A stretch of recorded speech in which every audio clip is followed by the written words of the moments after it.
Okay guys, here's our next video. We're still in our probability unit. Now we're going to be talking about simulations. So a simulation is an imitation of a chance behavior. So it's based on a model that accurately reflects the situation. So we did a simulation with the distracted driver activity. We used a deck of cards to represent, certain cards represented those drivers who stopped at a rest area, and other cards represented those who did not. And then we just drew cards from two different decks that represented cell phone drivers versus drivers with a passenger, and we were looking to see if results were statistically significant or not. So using our cards, those kind of serve the purpose of our different chance device. So in any case, any simulation should follow a basic four-step process. So the first step would be to state or ask a question of interest about some chance process. Then to plan, describe how to use a chance device to imitate one repetition of the process. Tell what you will record at the end of each repetition. And then perform many repetitions of the simulation. And then we will make a conclusion. So use the results of your simulation to answer the question of interest back in your first step. So this next table will show you the four-step process that was used in creating the distracted driver activity. So I'm not going to read it because it's kind of lengthy, but I'll leave it up for a few minutes so you guys can just kind of read it along on your own.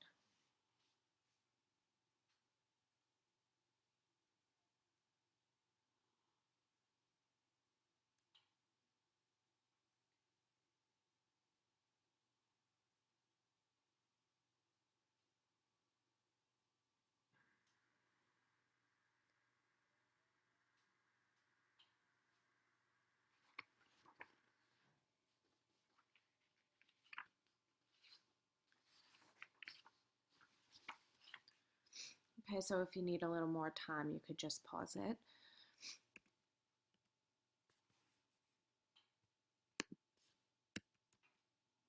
Okay, so here's an example for a simulation using Table D, which we don't typically use, but again, guys, remember that sometimes they recall Table D questions on the AP test, so we should be aware of it, even though it's not really our go-to. Okay, so at a local high school, 95 students have permission to park on campus. Each month, the student council holds a golden ticket parking lottery at a school assembly. The two lucky winners are given reserved parking spots next to the school's main entrance. Last month, the winning tickets were drawn by the student council member from the AP Stats class. When both golden tickets went to members of that same class, some people thought the lottery had been rigged. There are 28 students in the AP Stats class, all of whom are eligible to park on campus. Design and carry out a simulation to decide whether it's plausible that the lottery was carried out fairly. Okay. So we're going to start at line 139 of a random number table, just a random line. Let the students who can park be represented by 01 to 95, and the students in the AP Stats class will be 01 to 28. We'll simulate drawing two tickets. We will use 20 trials. So here's our kind of four-step process. So our kind of question that we're asking ourselves is, what is the probability that a fair lottery would result in two winners from the AP Statistics class? So what we're going to do is we're going to use the Table D or random digits, somehow random integers on our TA84 would work to simulate choosing the golden ticket lottery winners. We already said we'll use 0 1 to 95, but 1 to 28 will be the stats students. We're going to obviously ignore any numbers from 96 to 00 because they don't represent anybody. And we're, as usual, going to move left to right. We will skip any that double up because one person can't win two. One person can't win two tickets, so we'll skip over those. Okay, so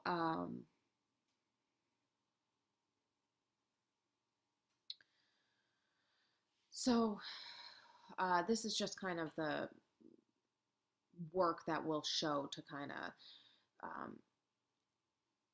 represent where they're from. So the digits will be in a row. We have drawn vertical bars to separate the pairs of digits. Underneath each pair, we'll mark it with that's supposed to be a check.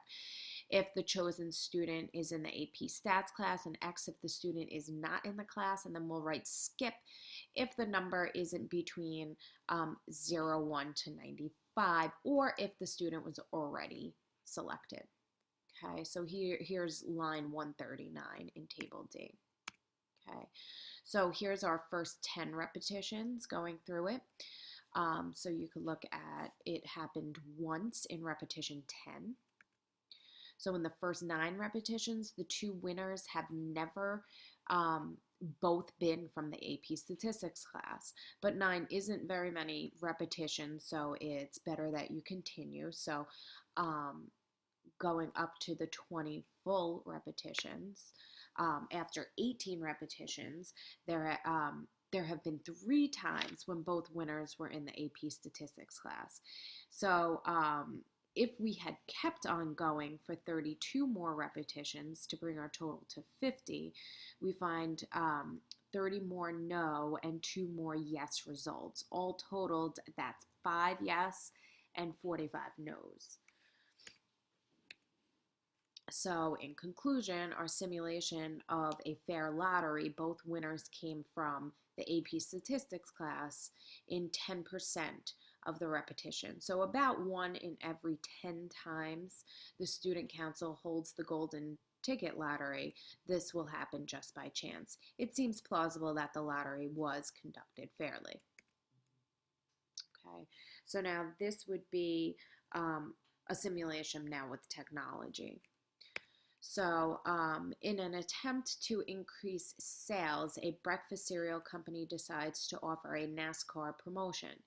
Each box of cereal will contain a collectible card featuring one of these NASCAR drivers: Jeff Gordon, Dale Earnhardt Jr., Tony Stewart, Danica Patrick, or Jimmy Johnson. The company says that each of the 5 cards is equally likely to appear in any box of cereal. A NASCAR fan decides to keep buying boxes of the cereal until she has all 5 drivers' cards. She is surprised when it takes her 23 boxes to get the full set of cards. Should she be surprised? Design and carry out a simulation to help answer this question. Okay, so we're going to need 5 numbers to represent the possible cards, so we'll obviously use 1, 2, 3, 4, and 5 designated as follows. So what we're going to do is use our TI-84. We'll use RandInt 1 to 5 to simulate buying 1 box of cereal and looking at which card is inside. So because we want a full set of cards, we'll keep pressing enter until we get all 5 of the labels from 1 to 5. So we're going to have to record them. So here are 5 trials. So in the first trial, it took 9 boxes. The second trial, it took 16 boxes. The next trial was 10 boxes. Next took 15 boxes. And the last trial took 22 boxes. So here is a dot plot of 50 trials.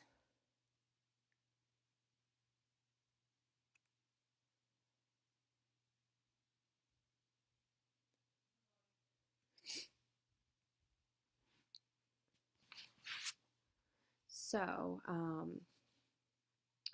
we never had to buy more than 22 boxes to get the full set of NASCAR drivers' cards in 50 repetitions of our simulation. So, our estimate of the probability that it takes 23 or more to get a full set is roughly about zero. So, the NASCAR fan should be a bit surprised that it took her so many to get the full set. So, notice in this example, we did repeat numbers from 1 to 5 in a given repetition, so it's not like the golden ticket problem. We couldn't repeat there because it wasn't possible, but here it's definitely possible that each new box can have the same cards as previous boxes. Okay, so what don't simulations tell us? For the golden ticket parking lottery, we concluded that it's plausible the drawing was done fairly. Does that mean that the lottery was conducted fairly? Not necessarily. All we did was estimate that the probability of getting 2 winners from the AP stats class was about 10% if the drawing was fair. So the result isn't unlikely enough to convince us that the lottery was rigged. So what about the cereal box simulation? So it took the NASCAR fan 23 boxes to complete the set of 5 cards. So does that mean that the company didn't tell the truth about how many cards were distributed? Not necessarily.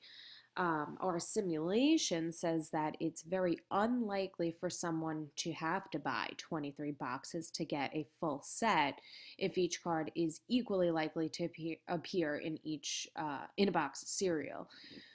But the evidence would suggest that the company's statement is incorrect. It's still plausible, however, the NASCAR fan was probably just unlucky.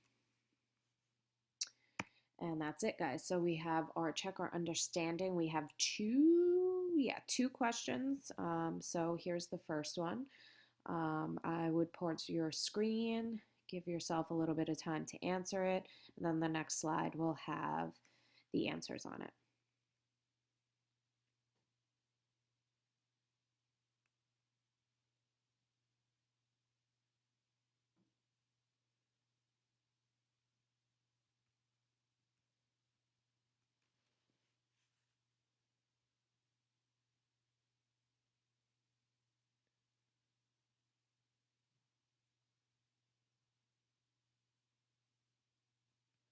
Okay, here's the second check your understanding, and that brings us to an end. So again, you may want to pause, give yourself a chance to answer, and then check your answer.